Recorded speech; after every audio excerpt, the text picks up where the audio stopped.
Assalamualaikum warahmatullahi wabarakatuh.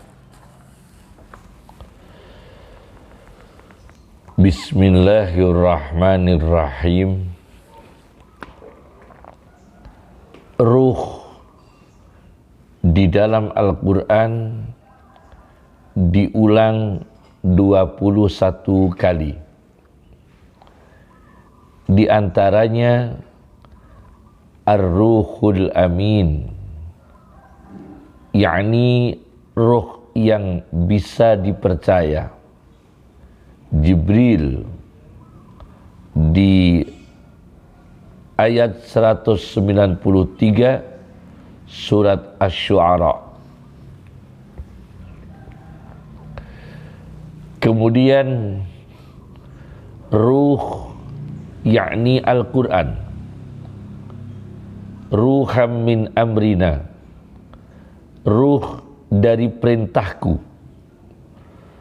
Aukhayna ilaika ruham min amrina, aku wahyukan kepadamu ruh dari perintahku. Asy-Syura ayat 52. Al-Quran disebut ruh karena Al-Quran membawa hayatul qulub, hidupnya hati, dengan iman, dengan akidah, dengan ma'rifat dan sebagainya. Yang ketiga, ruh dalam arti nyawa. Di surat Al-Isra ayat 85. Di situ wa yas'alunaka 'anir ruh qulir ruhu min amri rabbi, dan mereka bertanya kepadamu dari ruh, katakan kepada mereka ruh adalah sebagian dari perintah Tuhan kami. Bagaimana pembahasan tentang ruh?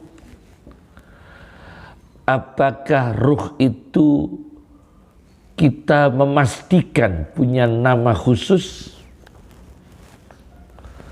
Saya baca di dalam kitab Shahihul Bukhari dengan syarahnya Fathul Bari karya Ibnu Hajar Al-Asqalani, hadis nomor 3208. Ketika proses manusia di dalam rahim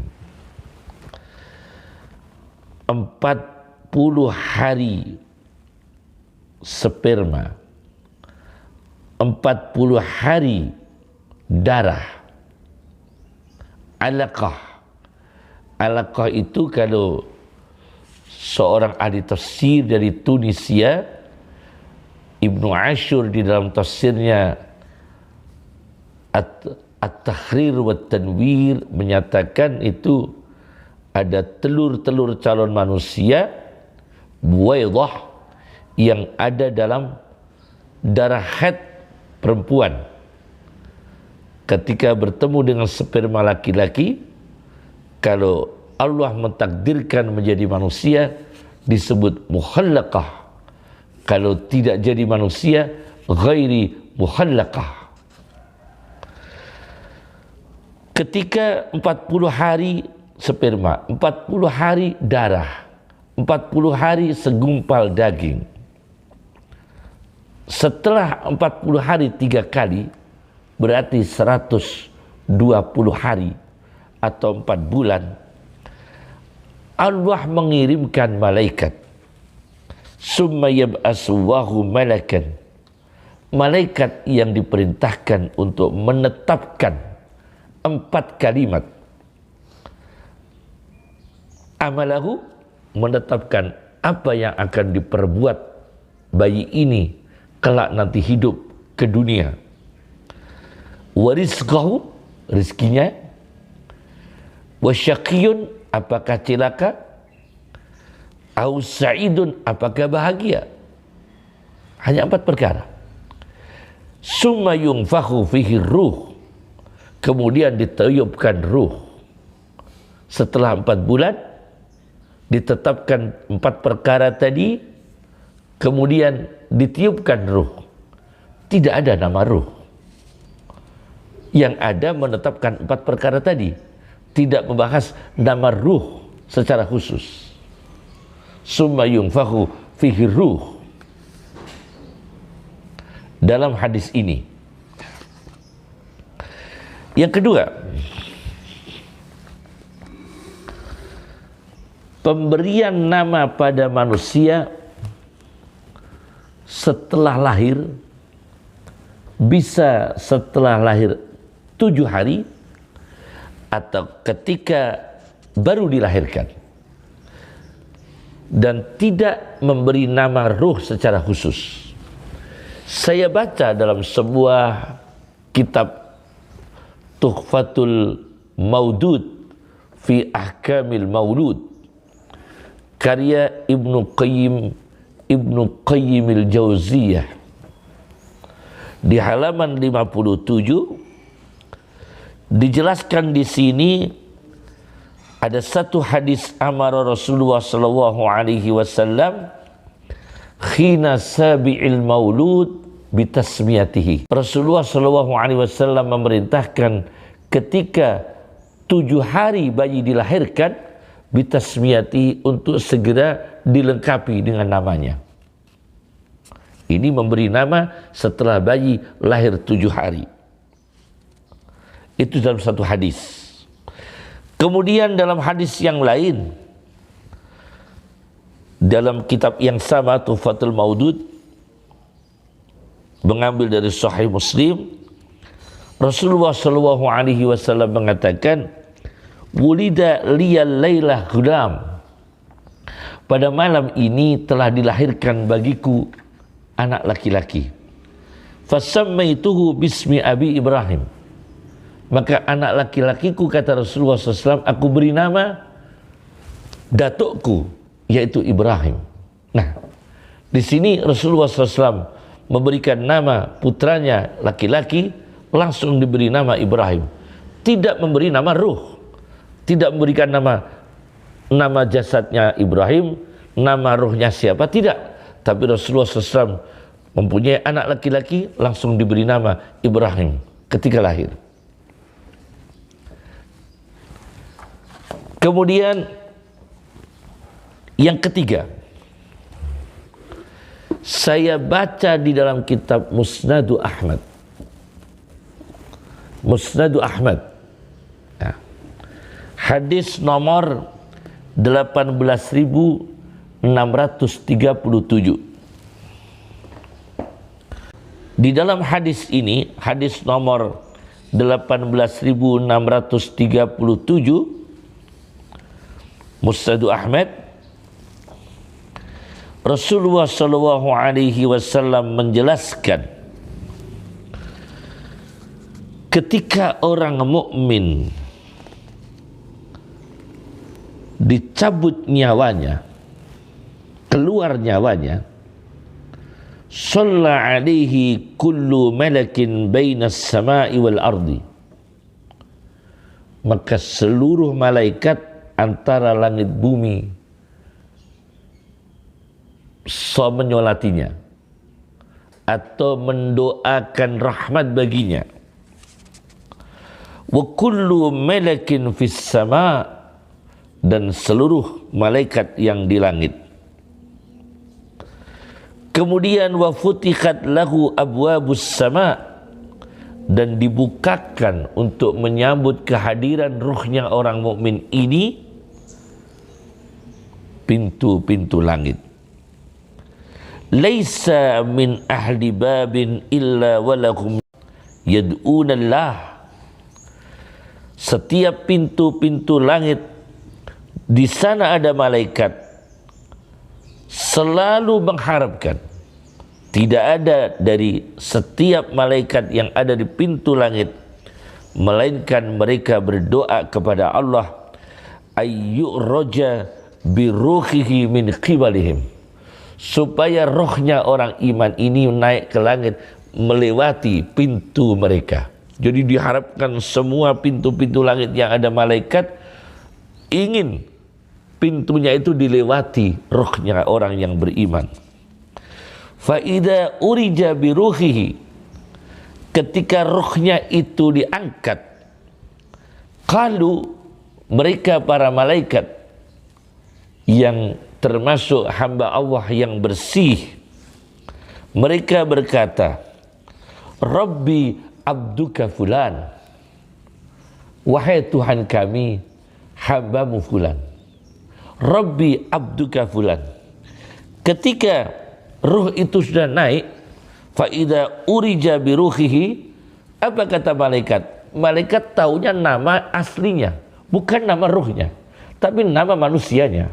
Qalu, malaikat berkata, wahai Tuhan kami, abduka fulan, ini hambamu fulan, si fulan.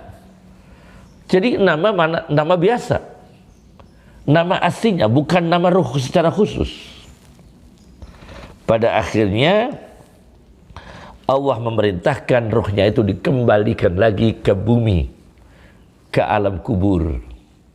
Pada akhirnya ruh ini naik, tapi Allah memerintahkan untuk dikembalikan lagi ke alam kubur untuk mempersiapkan diri pertanyaan kubur. Nah, ini jelas sekali. Kemudian hadis itu berlanjut ketika orang kafir yang mati. Orang kafir yang mati tentunya tidak disambut dengan kehormatan oleh para malaikat, tapi malaikat yang turun ketika pencabutan nyawa orang kafir adalah malaikatun ghiladun syidad, malaikat yang keras dan kuat.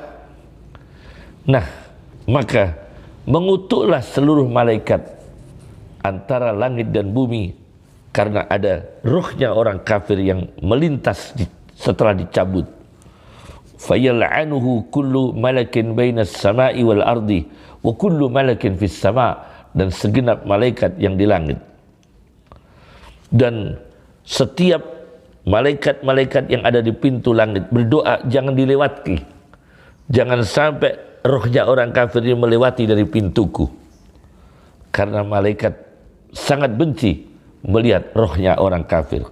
Laisa min ahli babin illa walahum yad'unallah alla ta'ruja ruhuhu min qibalihim.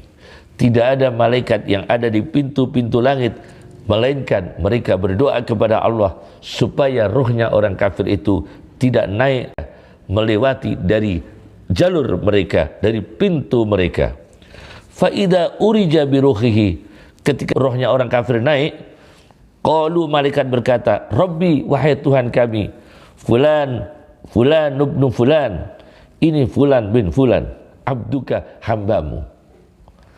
Tidak menyebut nama ruh, tapi menyebut nama aslinya, fulan ibn fulan, abduka hambamu. Pada akhirnya rohnya orang kafir ini diperintahkan Allah untuk dikembalikan lagi ke bumi, ke alam kubur, untuk mempersiapkan diri pertanyaan kubur. Nah, ini jelas dalam sahih, dalam hadis Musnad Ahmad. Yang keempat, ada sebuah kitab tentang sejarah Makkah, namanya Ahbaru Makkah, karya Al-Imam Abu Abdullah Muhammad bin Ishaq Al-Fakihi. Di hadis nomor 1106, jilid 2, halaman 41, Rasulullah sallallahu alaihi wasallam bersabda, wa syarru ma'in ala wajhil ardi, seburuk-buruknya air di atas muka bumi, ma'un, air, biwadi Barahud, di lembah Barahud, bihadramaut, di Hadramaut Yaman. Ada lembah Barahud jurang Barahud. Di situ ada Bi'ru Barahud, sumur yang diberi nama Barahud. Apa sumur Barahud? Secara geografis, saya baca di dalam sebuah kitab geografi, Mu'jamul Buldan, kitab Mu'jamul Buldan, karya Yaqut Al-Hamawi, di jilid 1 halaman 405. Di sini dijelaskan bahwa Barahud itu wadin bil Yaman, sebuah jurang terletak di jurang di negara Yaman. Yudau fihi arwahul kuffar, di sana tempat menampung arwahnya orang-orang kafir. Ditempatkan di sana sumur Barahud, arwahnya orang kafir. Kemudian Yaqut Al-Hamawi di dalam kitabnya Mu'jamul Buldan menukil sebuah hadis yang kata beliau, ini sabda Rasulullah sallallahu alaihi wasallam, inna fihi arwahal kuffar wal munafiqin. Sesungguhnya di dalam sumur Barahud ini terdapat sebagian, saya mengatakan sebagian, karena dimungkinkan penampungan arwah orang kafir itu di tempat lain. Jadi kita katakan sebagian, karena Allah berhak menempatkan arwah orang kafir itu ditempatkan di tempat yang lain. Arwahal kufar, inna fihi arwahal kufar, sesungguhnya di dalam sumur Barahud ini sebagian arwahnya orang kafir, wal munafiqin, dan arwahnya orang-orang munafik. Sebagai contoh dalam sebuah kejadian yang ditemukan oleh Abu Lais As-Samarqandi di dalam kitabnya Qurratul Uyun wa Mufarrikhul Qalbil Mahzun. Ini sebuah kitab, di tepinya Tazkiratul Qurtubi, karya ini sebuah ringkasan kitab Tazkirah Qurtubi diringkas oleh Abdul Wahab Asy-Sya'rani. Jadi ini mukhtasar Tazkiratul Qurtubi, bukan Tazkiratul Qurtubi, tapi mukhtasar, ringkasan Tazkiratul Qurtubi. Di tepinya itu, di tepinya ada kitab Qurratul Uyun wa Mufarrikhul Qalbil Mahzun, karya Abu Lais As-Samarqandi. Nah, ditemukan sebuah kejadian di sumur Barahud, ada orang salih yang datang di situ tengah malam. Begitu datang di situ tengah malam di sumur Barahud, orang salih ini diperlihatkan oleh Allah dua makhluk, dua sahsen, dua manusia yang datang masuk dalam sumur itu, turun dalam sumur itu. Dua orang ini menangis dan saling bertanya, dua orang ini satu sama lain. Yang satu bertanya, man anta, siapa kamu? Dia menjawab, ana ruhu rajulin dhalim, saya rohnya seorang laki-laki yang dhalim. Nah, kata-kata ini, redaksinya, ini dialog ruh dengan ruh, dan Allah memperdengarkan orang salih yang hadir di situ. Ana ruhu rajulin dhalim, saya adalah rohnya laki-laki yang dhalim. Bukan punya nama ruh, tapi rohnya seorang laki-laki yang dhalim. Kana yadmanul jihad lis sultan, yang laki-laki dhalim, saya ini rohnya laki-laki dhalim, perbuatan saya laki-laki yang menjamin berbagai arah, memungut pungutan liar, yaitu harta-harta yang haram untuk diberikan kepada penguasa. Wa yakulul haram, dan saya ini laki-laki zalim yang selalu makan harta haram. Faromani malakul maut ila hadhil bi'ri, maka malaikat pencabut nyawa melemparkan kami ke dalam sumur ini. U'azzabu biha, untuk disiksa di sini. Satu. Kemudian yang satunya berkata, ana ruhu Abdul Malik ibn Marwan. Nah, ini dijelaskan. Suaranya jelas. Ana ruhu Abdul Malik ibn Marwan. Saya adalah ruhnya Abdul Malik bin Marwan, seorang pemimpin dinasti Umayyah yang kelima. Kuntu rajulan asiyan zaliman. Saya Abdul Malik bin Marwan, seorang laki-laki yang penuh maksiat, penuh kezaliman. Faji'tu u'azzabu fi hadhil bi'ri, maka aku datang untuk disiksa dalam sumur ini. Fasami'tu lahuma surahan, kata orang soleh itu, aku mendengar kedua laki-laki itu, kedua ruhnya laki-laki itu berteriak-teriak. Fasami'tu lahuma surahan, dan menyebutkan namanya Abdul Malik bin Marwan, tidak menyebutkan nama ruh, tapi ya nama manusianya. Nah, itu jelas. Nah, kemudian yang kelima,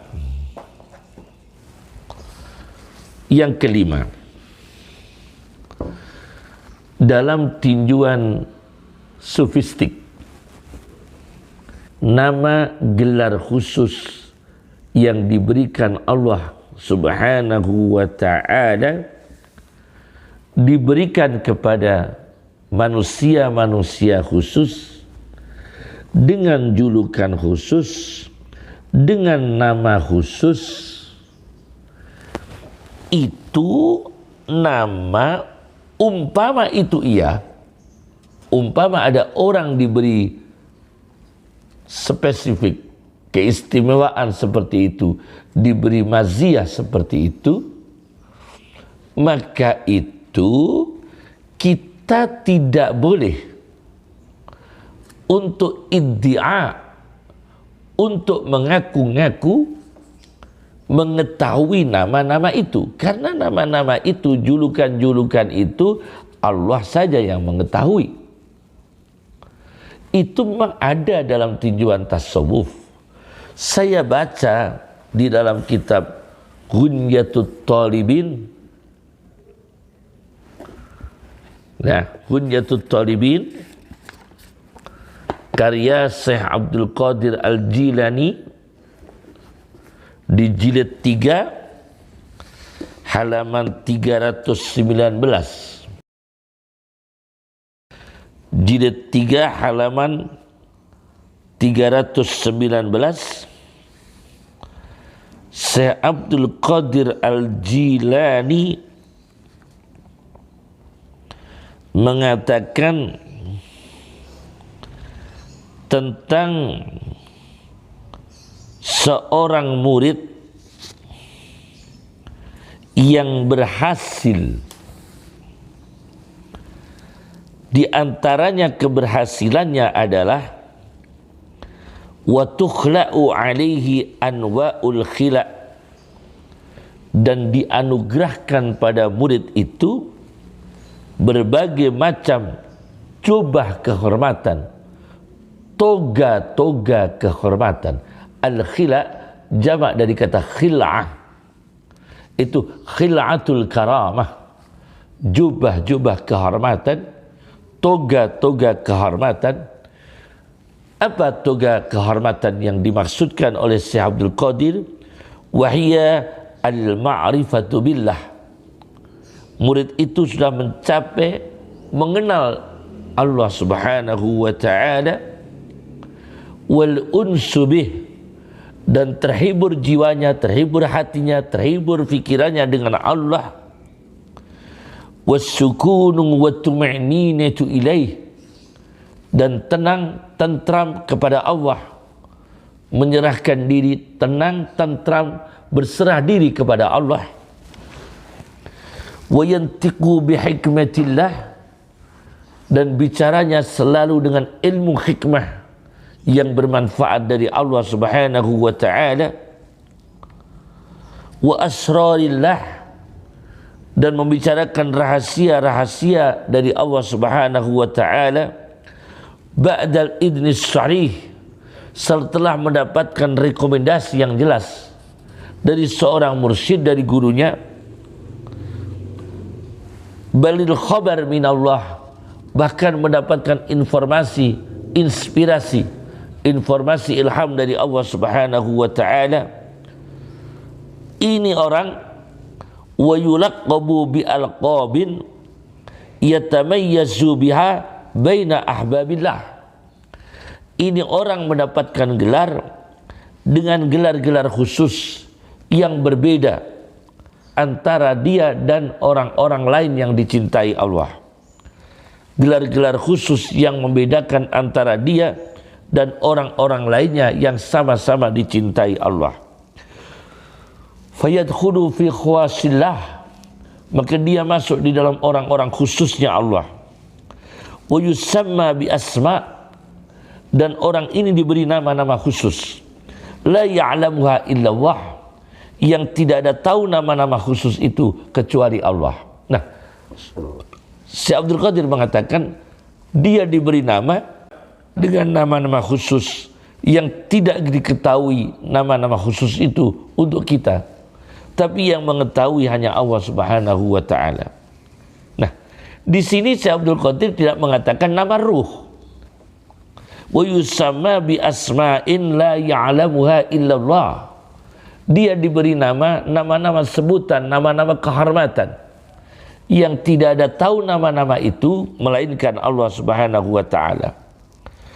Maka kita jangan iddia, mengaku-ngaku itu fulan seorang yang dekat dengan Allah, nama khusus, nama ruhnya ini. Itu tidak boleh. Itu fulan dekat dengan Allah, nama ruhnya ini. Apalagi iddia pada diri kita sendiri, mengaku pada diri kita sendiri, menisbatkan pada diri kita sendiri bahwa kita ini punya nama ruh ini, itu tidak boleh. Tidak boleh itu. Tidak ada alasan secara syar'i maupun dalam tinjauan sofistik maupun dalam literatur tasawuf. Dan itu akan terjadi paralogisme. Paralogisme adalah kondisi sesat berpikir, kondisi di situ kondisi dia sesat berpikir, tapi dia tidak sadar kalau pikirannya itu sesat. Dia berpikir salah, dia tidak sadar kalau pikirannya salah. Ini terjadi paralogisme. Karena dia berbicara tentang hal-hal yang mistik, ruh, kemudian sampai pada nama ruh, itu nanti iddia, terjadi dakwah, pengakuan-pengakuan. Umpama kasfi, umpama penyingkapan, itu pun penyingkapan itu dia yakini sendiri, tidak boleh, tidak ada legal hukum untuk disampaikan. Apalagi itu iddia yang tidak ada dasar ilmiahnya secara syar'i, tidak ada dasar ilmiahnya secara tinjauan literatur tasawuf. Karena Syekh Abdul Qadir tidak mengatakan nama ruh, tapi nama gelar. Nah, ini diperkuat oleh Ibnu Arabi. Saya baca dalam kitab Al-Futuhatul Makkiyah, sebuah kitab tasawuf yang besar, karya Muhyiddin Ibnu Arabi, di jilid 3 halaman 12. Nah, ini saya jelaskan bahwa itu bukan nama ruh, tapi nama sifat, nama gelar. Ibnu Arabi mengatakan di dalam kitab Al-Futuhatul Makkiyah jilid 3 halaman 12, walahum minal asma'i asma'us sifat, dan bagi wali-wali autad, wali autad itu wali pasak, asma'us sifat punya nama-nama sifat. Jadi sifat mereka diberi nama, diberi label, diberi penghargaan secara khusus, diberi gelar secara khusus karena kualitas sifat para wali itu.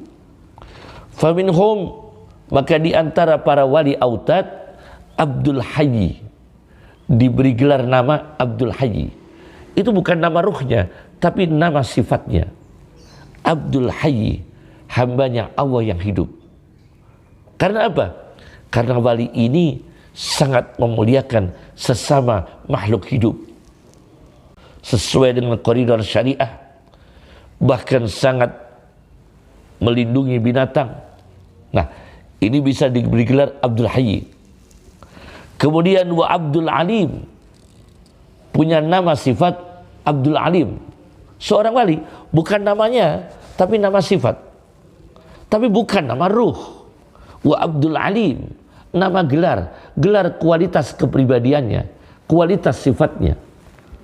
Wa Abdul Alim, hamba Allah yang maha mengetahui. Karena ini wali autad, wali pasa ini punya kelebihan ilmu dari Allah Subhanahu wa ta'ala. Kemudian ada yang bergelar Abdul Wadud, hamba Allah yang maha penyayang. Karena apa?